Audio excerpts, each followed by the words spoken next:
திருச்செந்தூர் முருகன் கோவில் வரலாறு. ஆண்டிகள் கூடி மடம் கட்டிய கதை என்று கிண்டலாக கூறுவார்கள். ஆனால் உண்மையிலேயே ஆண்டிகளால் உலகமே வியக்கத்தக்க வகையில் கட்டப்பட்டுள்ளது அருள்மிகு திருச்செந்தூர் சுப்பிரமணிய சுவாமி ஆலயம். எங்குமே பொதுவாக யாரும் கடற்கரையை ஒட்டி பெரிய கட்டிடங்கள் கட்டுவதில்லை. தென் தமிழகத்தின் கடைக்கோடியில் உள்ள அசுரரை வென்ற திருச்செந்தூர் முருகன் கோவில் ஒரு கட்டிடக்கலை அதிசயம். கடற்கரை பகுதிகளில் நிலத்தடி நீர்மட்டம் தரைக்கு மிக அருகில் இருக்கும். ஆதலால் அங்கு கட்டப்படும் கட்டிடங்கள் விரைவில் பலவீனமாகி விடும்.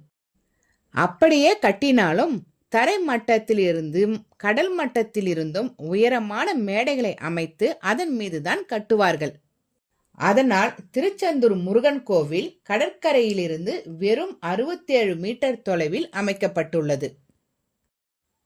சுமார் 133 அடி உயரமுள்ள இந்த திருக்கோவிலின் ராஜகோபுரம் கடற்கரையிலிருந்து 140 மீட்டர் தொலைவில் தான் அமைந்துள்ளது. எல்லாவற்றையும் விட பெரிய வியப்பு இந்த கோவிலின் கருவறை. இது தரை மட்டத்திலிருந்து 15 அடியும் கடல் மட்டத்திலிருந்து 10 அடியும் தாழ்வான இடத்தில் அமைக்கப்பட்டுள்ளது. நீங்கள் கவனித்து பார்க்க வேண்டியவை, முருகனை தரிசிக்க மூலஸ்தானம் செல்லும் போது படிக்கட்டி இறங்கி செல்வது போல் அமைந்திருக்கும். தரிசனம் பார்த்துவிட்டு வரும்போது படிக்கட்டி ஏறி வருவது போல் அமைந்திருக்கும். ஆகையால் திருச்செந்தூர் முருகனை பார்ப்பது நம் வாழ்வில் ஏறுமுகமாக இருக்கும்.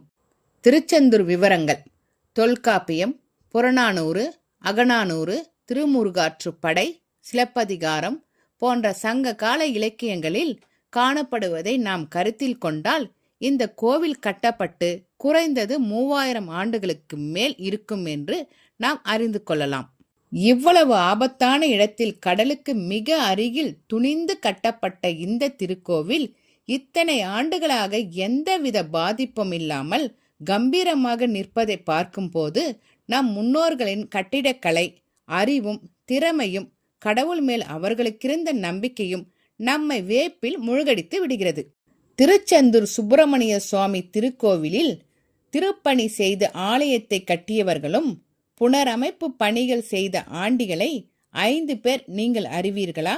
மௌன சுவாமி, காசி சுவாமி, ஆறுமுக சுவாமி, ஸ்ரீவள்ளி நாயக சுவாமி, தேசிகமூர்த்தி சாமி. இவர்கள் 5 பேரும் தான் திருச்செந்தூர் முருகன் கோவிலை கட்டப்பட்டதாக சொல்லப்படுகிறது. தமிழகத்தில் உள்ள கோவில்கள் பெரும்பாலும் மன்னர்களாலும் பெரும் பணக்காரர்களாலும் கட்டப்பட்டிருக்கும். ஆண்டிகளாலே மட்டும் கட்டப்பட்ட திருக்கோவில் திருச்செந்தூர் முருகன் கோவில்.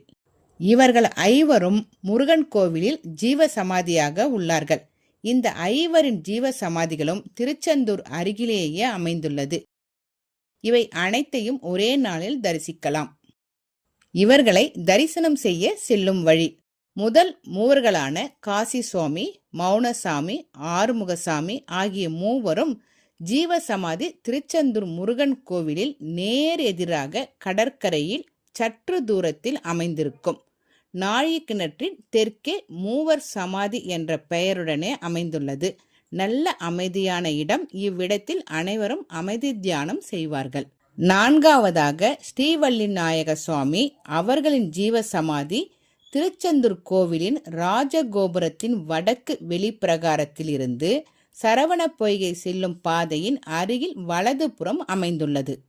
5வதாக ஸ்ரீ தேசிகமூர்த்தி சுவாமி அவர்களின் ஜீவசமாதி திருச்செந்தூரிலிருந்து திருநெல்வேலி சாலையில் ஸ்ரீவைகுண்டத்திற்கு முன்னதாக ஆழ்வார் திருநகரி என்னும் ஊரில் இறங்கி அங்கிருந்து ஆற்றை கடந்து நடந்தோ அல்லது ஆட்டோவிலோவோ ஆழ்வார்தோப்பு என்னும் ஊருக்கு செல்ல வேண்டும். அந்த ஊரில் தாமிரபரணி ஆற்றங்கரையில் உள்ள கந்தீஸ்வரம் சிவன் கோவில் உள்ளது. ஆலயத்தின் பின்புறம் நடந்து சென்றால் அருகிலேயே இருக்கும் இவரோட ஜீவசமாதி. முதல் 3 சமாதியை அதிக முறை கோவிலுக்கு சென்றவர்கள் பார்த்திருக்கலாம். 3ம் ஒரே இடத்தில் இருக்கும். 4வது பலருக்கும் தெரியாது. தெரிந்த சிலர் மட்டுமே, அதுவும் உள்ளூர் வாசிகளே போவார். 5வது ஜீவசமாதி இருக்கும் இடம் பலருக்கும் தெரியாது.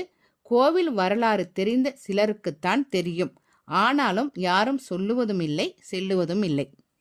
அடியாருக்கு அடியார் கந்த கடவுள். அவரின் கோவில் பணியை செய்தவர்களை தரிசிக்கும் பாக்கியம் எல்லோருக்கும் அமைவதில்லை.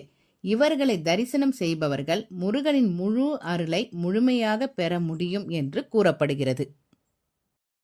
ஆகையால் முருகனை தரிசனம் செய்துவிட்டு முருகன் கோவிலை கட்டிய இந்த 5 முனிவர்களின் ஜீவ சமாதியை தரிசனம் செய்யுங்கள்.